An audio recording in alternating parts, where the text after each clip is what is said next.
সরকারকে বলতে চাই, আমাদের শহীদ প্রেসিডেন্ট জিয়াউর রহমান স্বাধীনতার ঘোষক। আমরা তার কাছে দাবি করতে চাই মালয়েশিয়া থেকে যে শহীদ প্রেসিডেন্ট জিয়াউর রহমান স্বাধীনতার ঘোষক, তাকে যেন বইয়ের বিশ্বের সব এম্বাসিতে বলা হয় এবং প্রতিটা দেশের এম্বাসিকে বলে দেওয়ার জন্য যে শহীদ প্রেসিডেন্ট জিয়াউর রহমান যে স্বাধীনতার ঘোষক, সেই স্বীকৃতি আমরা চাই। বইয়ের বিশ্বে মালয়েশিয়া থেকে প্রথম আমরা এই দাবি করলাম, কারণ 111 টাইমে কিন্তু প্রথম মালয়েশিয়া থেকে আমরা এই 111কে হটানোর জন্য আমরাই কিন্তু প্রথম এখান থেকে আন্দোলন শুরু করছিলাম। সেখান থেকে সৌদি আরব এবং বিভিন্ন দেশে গেছিলো। তাই আমরা এই দাবি মালয়েশিয়া যুবদল এই দাবি প্রথম শুরু করলো। এই সরকারের কাছে আমরা আহ্বান জানাই যেন অতি তাড়াতাড়ি শহীদ প্রেসিডেন্ট জিয়াউর রহমানের এই স্বাধীনতার ঘোষক সেই স্বীকৃতি যেন আমরা বইয়ের বিশ্বে অ্যাম্বাসির মারুফতে আমরা যেন পাই। পাশাপাশি আমরা আর একটা দাবি জানাতে চাই এই সরকারকে, শহীদ প্রেসিডেন্ট শহীদ হওয়ার পরে শহীদ প্রেসিডেন্ট জিয়াউর রহমানের ফ্যামিলিকে সেনা নিবানি যে আশ্রয় বাড়ি দেওয়া হয়েছিল সেটা যেন ফিরে দেওয়া হয়। কারণ শহীদ প্রেসিডেন্ট জিয়াউর রহমানের ফ্যামিলির কোনো রকম কোনো সম্পদ বাংলাদেশে নাই। আমাদের ভারপ্রাপ্ত 4% বাংলাদেশে এসে কোথায় থাকবে? এই সরকারের কাছে আহ্বান জানাই আমরা মালয়েশিয়া থেকে, তাই সেই ফ্যামিলিকে অতি তাড়াতাড়ি যেন তাদের প্রাপ্য ফিরে দেওয়া হয়।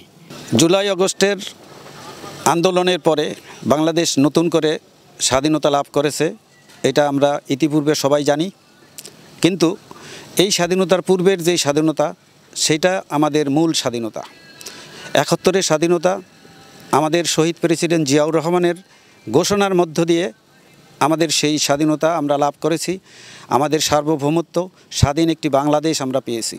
সেই বাংলাদেশে গত 17 বছর একটি ফ্যাসিস্ট বাহিনী আমাদের দেশের উপর, আমাদের দেশের মানুষের উপর মানবিক, সামাজিক বিভিন্ন কায়দায় তারা নির্যাতন করে। আমাদের জাতীয়তাবাদী দলের নেত্রী থেকে তার সুযোগ্য সন্তান তারুণ্যের অহংকার তারেক রহমানের উপরে যে ভয়ঙ্কর নির্যাতন করেছেন, জাতি এটা চিরজীবন মনে রাখবে। এবং এখন আমরা এটা সব সময় মনে করতেছি যে তার উপরে কী ধরনের স্ট্রিম রোলার চালিয়েছিল এই স্বৈরাচারী হাসিনার গোষ্ঠী। তাদেরই কিছু প্রেতাত্মা এখনও কিন্তু আমাদের মাঝে বিরাজমান আছে। আমাদের এই যুব সমাজ, যুবদল, জাতীয়তাবাদী দল বিএনপির অনেকগুলি অঙ্গ সংগঠন আছে। তার ভিতরে সবচাইতে গুরুত্বপূর্ণ যে অঙ্গ সংগঠন সেটা হচ্ছে যুবদল। সো এই যুবদলের প্রতি আমাদের অনেক আশা, অনেক আকাঙ্ক্ষা। কারণ একটি দেশকে সুসংগঠিত করা এবং দেশকে সুন্দরভাবে পরিচালনা করতে হলে যুবকদের যে ভূমিকা সেটা অনস্বীকার্য। সো আমাদের এই যুবদল আমাদের অহংকার। আমাদের যুবদল আগামীতে যে গঠন হবে, আমাদের নেতা তারেক রহমানের কাছে আমার আহ্বান থাকবে যে যুবদলগুলো যেখানে যেখানে যেভাবেই আছে এগুলিকে পুনর্গঠন করা এবং সুযোগ্য নেতাদেরকে আমাদের যুবদলে অন্তর্ভুক্তি করা।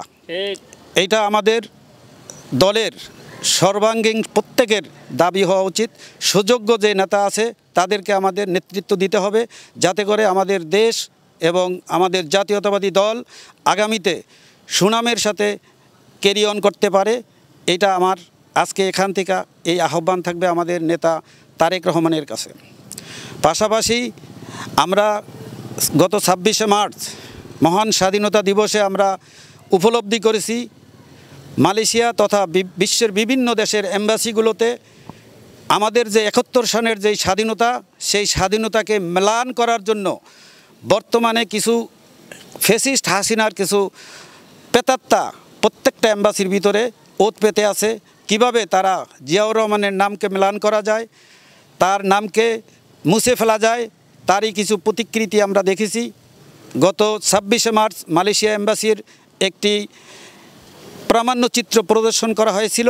সেই প্রামাণ্যচিত্রের ভিতরে আমরা সেটা পরিলক্ষিত করেছি এবং এইটা আমরা আগামীতে আমাদের যে দলের হাই কমান্ড যারা আছেন তারা যেন এই জিনিসটা নজরে আনেন এবং এইটার প্রতিকার কি তারা এটা সঠিক সময়ে সঠিক পদক্ষেপ নিয়ে এগুলির সম্পর্কে কাজ করতে হবে।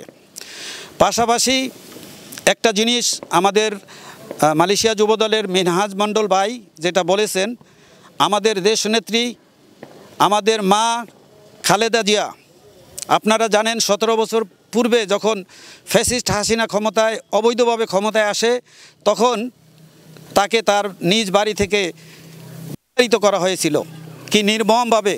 আমরা এখনও ওই ভিডিও দেখলে আমাদের কলিজা কেঁপে ওঠে। বাংলাদেশ হাইকমিশনার মালয়েশিয়াতে অবস্থানরত 26শে মার্চ উপলক্ষে আমরা ওখানে উপস্থিত ছিলাম। আমাদের অনেক আকাঙ্ক্ষা ছিল যে আমাদের শহীদ প্রেসিডেন্ট জিয়াউর রহমান স্বাধীনতার ঘোষণা দিয়েছেন, তার মধ্য দিয়ে অনুষ্ঠান শুরু করবেন, কিন্তু না, সেটা হয় নাই। তারা শহীদ প্রেসিডেন্ট জিয়াউর রহমানের নামটা উল্লেখ করে নাই।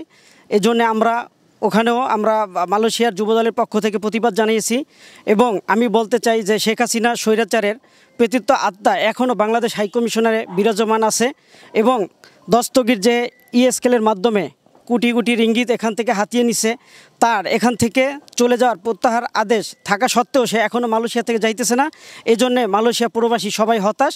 আমরা বাংলাদেশ বর্তমান সরকারকে আহ্বান করব, প্রত্যেকটা এম্বাসিতে যেন হাসিনার যা প্রেতাত্মা আছে তাদেরকে যেন অতি দ্রুত প্রত্যাহার করা হয়।